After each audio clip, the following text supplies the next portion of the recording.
Que la paix, si possible, soit sur vous tous. Honneur, bonheur, prospérité sur chacun d'entre vous. Si je m'adresse aujourd'hui à vous, en cette période d'une extrême gravité, en cette période des plus troublées, c'est parce que notre peuple vit dans des conditions qui dépassent le cadre de l'irrationalité. Le Bénin connaît une crise sociale sans précédent. Une crise sociale qui favorise les plus riches, une minorité de la population, pendant que la quasi-totalité du peuple vit dans des conditions qui dépassent l'entendement. Une crise socio-économique où les denrées alimentaires de première nécessité ont vu leur prix exploser, au minima doubler. Riz, gari, manioc, huile, les prix explosent. L'essence, le gaz, les prix explosent. Les sojaculteurs qui connaissent une dépression sociale qui dépasse l'entendement connaissent de plus en plus de suicides. Les paysans, dans leur entièreté, connaissent des conditions des plus difficiles. Les licenciements au sein des entreprises d'État, eux aussi, sont devenus légion. Les enseignants vivent dans des conditions des plus difficiles, dans le primaire, dans le secondaire et dans la sphère universitaire. Le pays va mal. Vous rajoutez à cette réalité cette passion pour la persécution qu'a notre président, le président Patrice Talon, lorsqu'il s'agit de s'attaquer aux opérateurs économiques nationaux, qu'il pousse à l'exil, qu'il pousse à la dépression économique, politique et psychologique, parce que Talon n'aime pas partager le butin que constitue à ses yeux le Bénin avec ses semblables, avec le peuple. Non, il veut tout s'accaparer, et s'il doit partager avec certains, ça sera toujours avec les opérateurs économiques prédateurs occidentaux. Les entreprises françaises contrôlent massivement l'économie béninoise. Inutile de préciser qu'elles sont exonérées pour la plupart de nombreuses taxes. Luxe dont ne peuvent pas se prévaloir les entreprises béninoises qui, elles, sont surtaxées par le même régime béninois. Toute cette situation entraîne une frustration généralisée au sein de la population, du nord au sud, de l'est à l'ouest. Un peuple qui souffre ne peut pas être un peuple en paix. Et constater ce fait ne signifie pas appeler à la violence, mais simplement rappeler le principe élémentaire d'intelligence. Nous avons tous vu la déclaration au Parlement, à l'Assemblée nationale, du président Patrice Talon. Une déclaration pleine de mépris, d'arrogance et aussi de panique. Parce qu'un président en fin de mandat qui menace sa population est un président qui se sait en réalité en danger par rapport à son bilan. Dire cela ne signifie pas vouloir appeler à la déstabilisation. Bien au contraire. Simplement constater que quelqu'un qui est sûr de son bilan, quelqu'un qui est sûr de ses actions, quelqu'un qui est sûr du bienfait de ses démarches, ne pourra jamais être dans une logique de tenter d'intimider son peuple. Mais cette méthode d'intimidation a été le b.a.-ba de la politique du président Patrice Talon depuis son accession au pouvoir. Une intimidation qui ne marche plus, une intimidation qui n'étonne plus, une intimidation qui glisse sur la peau d'un peuple qui a été si longtemps persécuté qu'il ne sent plus les coups.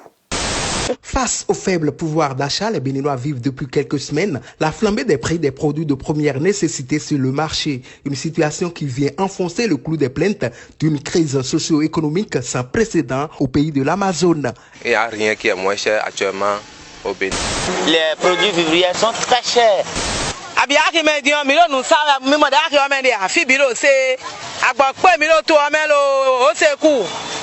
En dehors de cette morosité économique que subissent les administrés du président Patrice Talon, s'ajoute la restriction des libertés d'expression selon certains Béninois qui ont perdu confiance en la justice de leur pays.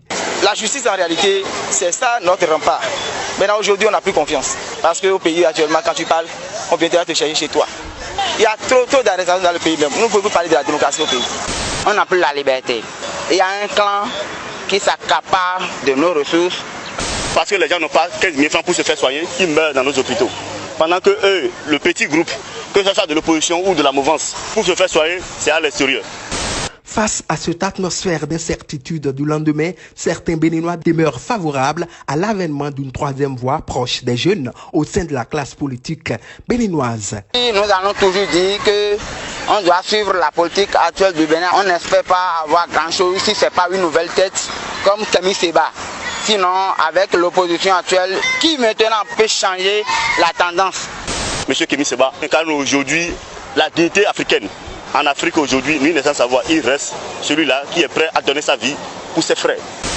Kémy Séba, c'est un jeune dynamique. Pourquoi ne pas lui donner une chance de diriger un jour notre pays, le Bénin? On en a besoin. Kémy Séba, on s'en a encore, on connaît les télé, mais pour nous, mato nebe amede do volonté de tole jaouea, ye maoudia, et là on voit que. Et c'est pour ces raisons, après des mois et des mois de réflexion, pour ne pas dire des années, j'ai décidé d'accepter vos demandes incessantes visant à me pousser à être candidat à la présidence du Bénin. Mes chers compatriotes, parce que nous nous devons d'être le plus pragmatique, il est important que l'on se rappelle que notre pays est pris en otage et que les lois de la République du Bénin ont été des plus viciées ces dernières années, de telle sorte que les véritables opposants au président Patrice Talon soient structurellement exclus de la course via le code électoral corrompu que vous connaissez. Et c'est pour cette raison que nous avons dressé 3 options qui nous permettront d'être candidats à la présidence du Bénin. La première option, issue d'un certain nombre d'interactions avec des cadres du Parti des démocrates, sera que ce parti, le parti de l'ancien président Yahi Boni, nous porte candidat à l'élection de 2026.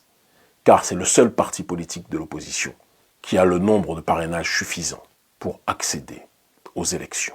Bon nombre d'entre vous, lorsque nous avons évoqué dans de multiples réunions avec vous autres, membres de la jeunesse béninoise, nous ont dit que le président Yahi Boni ne pourra pas accepter. Parce que le président Yahi Boni, à vos yeux, aux yeux de nombre d'entre vous, fait partie de cette ancienne France-Afrique qui peine à vouloir mourir. Je vous ai répondu, et je l'ai dit aussi, dans le cadre de réunions avec des membres du bureau du Parti des démocrates, que je ne voulais pas être incarcéré dans le passé et que je pense profondément que tout le monde peut changer. Le Parti des démocrates a une occasion historique s'ils comprennent la nécessité de parier sur le bon poulain, de gagner les élections au premier tour. Un coup KO, coup de marteau. Est-ce que le président Yahi Boni acceptera cette main tendue? Ça sera la dernière que nous lançons. Je l'ai dit à bon nombre des membres du bureau central au sein duquel j'ai de nombreux amis. Si tel est leur choix, nous avancerons ensemble et nous libérerons le pays. La deuxième option aura pour seule et unique fonction de constituer une véritable coalition, bien plus large que celle qui existe actuellement, visant à exiger une réforme du code électoral pour que tout le monde puisse candidater à l'élection présidentielle au Bénin.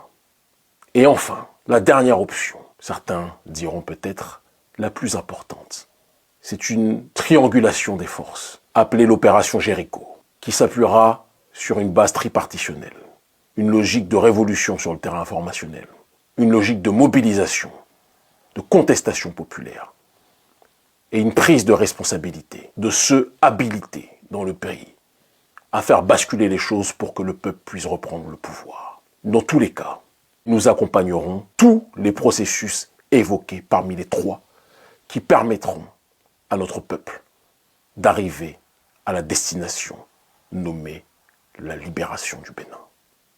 Ce que nous avons propagé partout, nous allons l'installer ici, pour une résurrection du pays des Agonché, pour une résurrection du pays de l'ancien Dahomey, pour une résurrection d'un peuple qu'on a trop longtemps voulu écraser, mais que nul ne peut exterminer, pour que le travail commencé par Béhanzin puisse être finalisé. Ce que le roi Béhanzin a commencé, nous allons plus que jamais le terminer. Le Bénin libre ou la mort, nous vaincrons.